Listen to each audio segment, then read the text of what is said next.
Hello and welcome back. I'm Natalie MacDonald and you're watching Sydney Direct. Now, Singapore has been named the world's best country to do business in for the 7th year running. My next guest is Michael McCarthy of CMC Markets to provide us the whys and hows.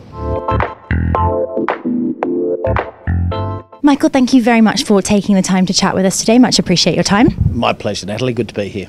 Okay, so today we're talking Singapore, which has been named as the best place in the world in which to do business. And that's for the 7th year running. Economically speaking, what factors of support are there at present for this stance? Well, it's the infrastructure. And when we think of infrastructure, we tend to think of highways and railroads, but it's the legal infrastructure, the government infrastructure and the environment for doing business that makes Singapore so attractive.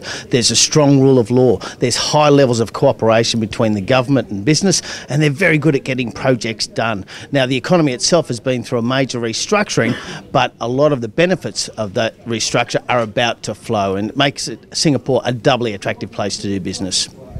Nevertheless, 2015 has been described as really a year of two halves, with Singapore's difficulties expected to remain in the first 6 months of the year, being improved during the second half. Are those being reflected in some of the figures that we're seeing this week, for example?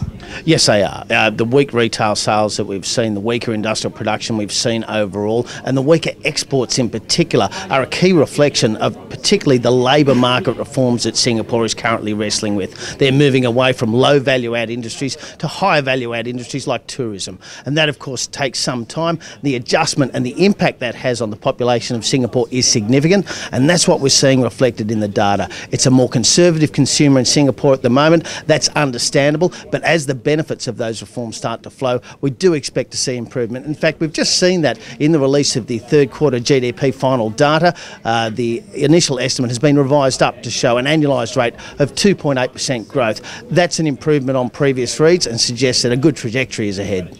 Okay, so let's talk stock market. Singapore share market did gain 30 points last week. What trading opportunities are you seeing on the STI at present?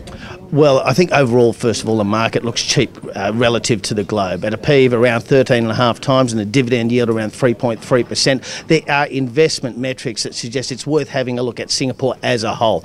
But within the index, there are a number of key growth opportunities, and it's Singapore's positioning at the heart of the Southeast Asian region that makes it so attractive. Its trade links are well established, ancient in many cases, and because of those deep relationships that they enjoy, they're well placed to leverage any pickup in growth across the Asia-Pacific region. Lastly then, how is that translating into currency? Let's talk US dollar, Singapore dollar, for example. Well, there's two sides to that equation, isn't there? The outlook for the Singapore dollar is positive. However, we are talking about a very low interest rate environment at the moment with short-term rates between 0.5%. Not much support for the Singapore dollar there. An improving growth trajectory and lifting inflation should also be supportive, but it's the other side of the equation that's likely to dominate. As the US economy recovers, it's likely we'll see a stronger dollar, particularly as the central bank in the US withdraws its stimulus funding. That means that no matter how well the Singapore economy goes, the outlook for the US dollar Sing is rises, that is a lower Singapore dollar, which should also be a benefit to the economy in Singapore. Michael, great to receive your comments today. Thank you so much. Thank you very much.